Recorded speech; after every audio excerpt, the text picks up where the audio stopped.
देखें, चावल तो हर घर में बनते हैं, लेकिन कभी-कभार क्या होता है कि बनाने के तरीक़े से भी बहुत ज़्यादा फ़र्क पड़ता है। अब आप बीफ पुलाव का ही देख लें, आपको इस बीफ पुलाव में भरपूर ज़ायका मिलेगा, मगर एक भी मसाला आपके मुँह में नहीं आएगा। अस्सलाम वालेकुम दोस्तों, आज मैं आपके लिए बहुत ही लज़ीज़, बहुत ही उम्दा व्हाइट बीफ यखनी पुलाव बनाने की शानदार सी रेसिपी लेकर आई हूँ। जब भी मुझे अपने घर वालों के लिए कुछ स्पेशल बनाना होता है, तो मैं ये रेसिपी ज़रूर बनाती हूँ। तो चलिए हम रेसिपी देख लेते हैं इसे बनाने का तरीका, जो कि बहुत ही आसान है। तो इसके लिए आपने सबसे पहले क्या करना है, एक खुले मुँह का बर्तन लेना है और उसमें 1.5 कप आपने कुकिंग ऑयल लेना है। ऑयल का इस्तेमाल थोड़ा ज़्यादा होगा, क्योंकि जब भी हम बिरयानी या पुलाव बनाते हैं, अगर उसमें ऑयल या घी की मिकदार कम होती है, तो चावल जो है ना वो फिर खिले हुए नहीं बनते हैं। तो यहाँ पर ना तो बहुत ज़्यादा घी या तेल का इस्तेमाल करना है, ना बहुत ज़्यादा कम। जिस तरह मैंने आपको बताया इतना ही आपने कुकिंग ऑयल लेना है। आप चाहें तो घी में भी बना सकते हैं इस यखनी पुलाव को। एक मीडियम साइज़ की स्लाइस में कटी हुई प्याज मैंने शामिल की थी। तो यहाँ पर प्याज देखिए हमारी अच्छी तरह से फ्राई हो गई, गोल्डन कलर आना शुरू हो चुका था। तब मैंने इसमें गोश्त शामिल कर दिया। आधा किलो हड्डी वाला गोश्त है मेरे पास। तो यहाँ पर गोश्त को सबसे पहले हमने फ्राई करना है। तो यहाँ पर गैस का फ्लेम हाई रखेंगे, हाई फ्लेम पर गोश्त को अच्छी तरह से फ्राई करेंगे। जिस तरीके से हम यखनी पुलाव बनाते हैं, उसमें पहले बोटियों को अच्छी तरह से गलाते हैं, यखनी तैयार करते हैं, फिर हम गोश्त को फ्राई करते हैं, लेकिन यहाँ हम कच्चे गोश्त को ही फ्राई करेंगे। बिल्कुल डिफरेंट तरीका है, लेकिन जायका बड़ा ही लाजवाब होगा इसका। तो यहाँ पर 2 टेबल स्पून भर के पिसा हुआ लहसुन अदरक का पेस्ट इसमें मैंने शामिल कर दिया। लहसुन अदरक के पेस्ट के साथ मज़ीद इसी तरह से गोश्त को हमने फ्राई करना है। तो यहाँ पर देखिए गोश्त बहुत अच्छी तरह से अल्हम्दुलिल्लाह फ्राई हो चुका है। ये देखें, जब गोश्त अच्छी तरह से फ्राई हो जाएगा, फिर मैं इसमें मज़ीद और चीज़ें ऐड करूँगी। सबसे पहले दही इसमें शामिल कर देंगे। आधा कप दही मैंने यहाँ पर लिया है। दही का इस्तेमाल बहुत ज़्यादा नहीं करना है, आधा कप काफ़ी रहता है। 1 किलो बासमती चावल की ये रेसिपी है। गोश्त मैंने आधा किलो लिया, आप चाहें तो 1 किलो गोश्त भी ले सकते हैं। तो यहाँ पर देखिए अच्छी तरह से इसे मिक्स कर लेंगे और फिर मैं इसमें हस्बे ज़रूरत पानी शामिल करूँगी। बाकी मसालों का भी आपको बताऊँगी कि किस तरीके से आपने मसाले डालने हैं, और यकीन मानिए ज़ायका और लज़्ज़त इतनी होगी इसमें कि शायद आपने पहले कभी नहीं खाया हो इतना ज़ायकेदार बीफ यखनी पुलाव। नमक इसमें 1 टेबल स्पून भर के मैंने डाला है। नमक डालने के बाद मज़ीद इसे अच्छी तरह से भून लेंगे। तो यहाँ पर देखिए दही का पानी इसमें खुश्क हो चुका है, अच्छी तरह से भुनाई हो गई है। अब इसमें 4 लीटर के करीब पानी शामिल कर देंगे। पानी का इस्तेमाल थोड़ा ज़्यादा करना है, क्योंकि जब गोश्त गल जाएगा, इसकी जो यखनी है 1 से 1.5 लीटर के करीब यखनी इसमें बाकी मौजूद रहनी चाहिए। तो यहाँ मैंने इसमें हस्ब ज़रूरत पानी डाला है।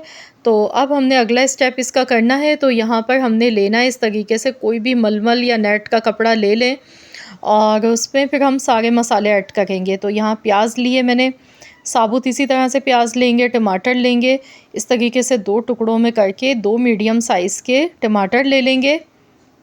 अब इसमें गरम मसाले जाएंगे, जिसमें तेज़पात के पत्ते हैं 4 अदद, ये शामिल कर दिए। जावित्री के फूल हैं 2 अदद, ये इसमें शामिल कर देंगे, इससे खुशबू बहुत अच्छी आती है। तो यहाँ पर 2 जावित्री के फूल इसमें ऐड कर दिए। अब खूब सारा इसमें साबुत धनिया जाएगा। जब भी हम यखनी पुलाव बनाते हैं तो इसमें साबुत धनिए की खुशबू बहुत ही अच्छी लगती है। साबुत धनिया, ज़ीरा, सौंफ, ये तीनों चीज़ें ऐड की जाती हैं। 3 टेबल स्पून भर के साबुत धनिया है, 1 टेबल स्पून भर के ज़ीरा मैंने लिया है, और अब इसमें सौंफ जाएगी, 1.5 खाने का चम्मच सौंफ का लिया है। तो यहाँ सौंफ भी इसमें शामिल कर देंगे। ये तीनों चीज़ें यखनी पुलाव का मेन इंग्रेडिएंट होती हैं। इसके साथ ही साबुत खड़े गरम मसाले अब इसमें शामिल करने हैं। तो हम देख लेते हैं। साबुत खड़े गरम मसालों में दालचीनी के 2 टुकड़े लिए हैं, 4 अदद बड़ी इलायची है, लौंग है 1 टीस्पून के करीब, और 1 टीस्पून ही काली मिर्च है, बादियान के फूल हैं 4 अदद। तो यहाँ पर ये सारे साबुत खड़े गरम मसाले हमने इसमें शामिल कर देने हैं। तो यहाँ हमने देखिए भगार में कोई भी साबुत मसाला नहीं डाला, सब हम इस तरीके से ये पोटली बना के डालेंगे। और अब इसमें लहसुन डालेंगे। लहसुन इस तरह से पूरा एक साबुत ले लीजिएगा, इसे अच्छी तरह से वॉश कर लीजिएगा। वॉश करने के बाद आपने डालना है। अब हमने इस पोटली को इस तरह से देखिए फ़ोल्ड करना है, इस तरीके से इसे बंद करेंगे और इसमें गिठान लगा देंगे। तो यहाँ पर जितने भी मसाले हैं ना वो इसी के अंदर हैं। तो ये जो पोटली है ना ये बड़ी ही समझ लीजिए कि बीफ पुलाव में जान डाल देगी। इसकी जो खुशबू है, इसका जो जायका है वो यखनी में निकल कर आएगा, लेकिन मुंह में एक भी मसाला नहीं आएगा, ना आपको नज़र आएगा। क्योंकि बाज़ दफ़ा ऐसा होता है, बड़ी उलझन होती है जब मुंह में खूब सारे गरम मसाले आ गए होते हैं, अलग करने पड़ते हैं, तो बच्चे भी उलझते हैं। तो यहाँ पर ये तरीक़ा आप लोग ज़रूर आज़मा कर देखें। तो यहाँ पर देखिए मैंने ये पोटली इसमें डाल दी है। अब इसे अच्छी तरह से इसमें मिक्स कर लिया।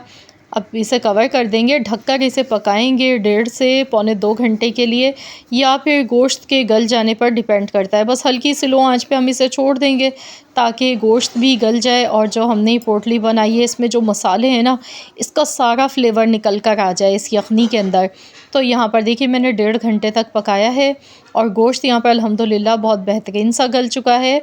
तो चलिए अब इस पोटली को निकाल लेते हैं। इसका जो काम है ना वो पूरा हो चुका है।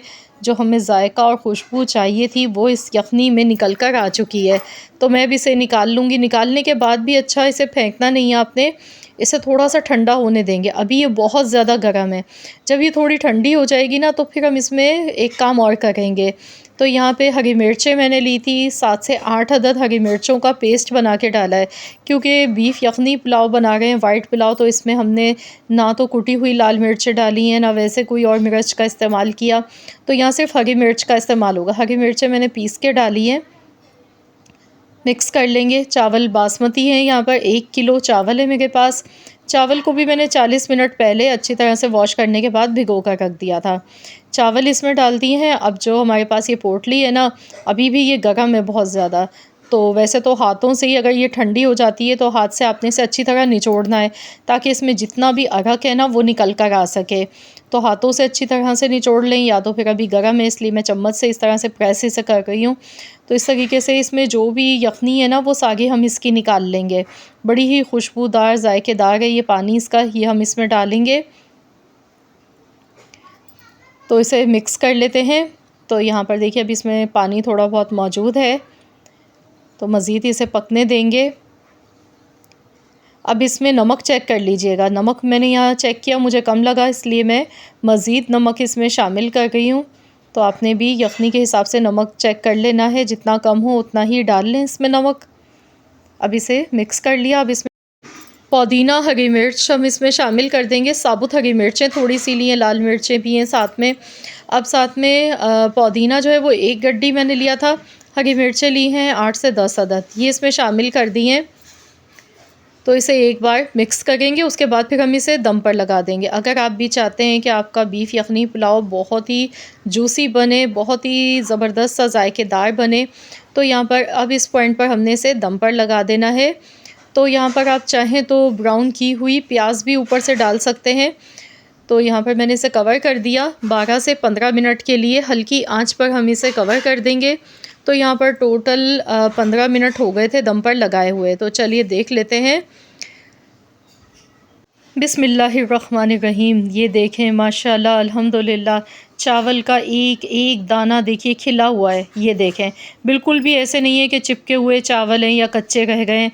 बहुत ही जूसी, सॉफ्ट और एक एक चावल का दाना जायकेदार बना है। खुशबू की तो बात ही मत पूछें। यकीन मानिए जब आप इसे पहली बार में ही बनाएंगे ना इस तरीके से बीफ यखनी पुलाव, तो आप भी वाह वाह करते नहीं थकेंगे। बहुत ही उम्दा, बहुत ही लजीज़ ये बनके माशाल्लाह तैयार हुआ है। ये देखें चावल का एक एक दाना देखिए कितना खिला हुआ है। तो जो मैंने आपको रेसिपी में जिस तरीके से बताया है सेम रेसिपी को फ़ॉलो करें। इंशाअल्लाह ताला रिज़ल्ट देख के आप ख़ुद भी हैरान रह जाएंगे। बहुत ही मज़ेदार यखनी पुलाव बनके तैयार हुआ है। तो घर में हो कोई भी दावत, तो मेहमानों को इम्प्रेस करना हो तो मेरी इस रेसिपी को ट्राई करना मत भूलिएगा। और इस रेसिपी को ट्राई करने के बाद अपना फ़ीडबैक भी ज़रूर मुझे दें और मुझे कमेंट्स में ज़रूर बताइएगा कि आप किस जगह से, किस सिटी से, किस कंट्री से मेरी इस वीडियो को वॉच कर रहे हैं। अगर आपको मेरी आज की ये वीडियो पसंद आई है तो इस वीडियो को लाइक ज़रूर कीजिएगा और शेयर भी ज़रूर कीजिएगा। चैनल पर अगर आप मेरे नए हैं, आपने अब तक मेरे चैनल को सब्सक्राइब नहीं किया है, तो मेरी आपसे एक छोटी सी हम्बल सी रिक्वेस्ट है कि चैनल को भी ज़रूर एक बार सब्सक्राइब कर लें और साथ ही में दिए गए बेल आइकॉन को प्रेस कर दें ताकि आपको मेरी हर नई आने वाली वीडियो का नोटिफिकेशन सबसे पहले फ्री में देखने को मिल सके। मिलते हैं इंशाअल्लाह ताला एक और नई मज़ेदार सी यूनिक रेसिपी के साथ। तो जब तक के लिए अल्लाह हाफ़िज़।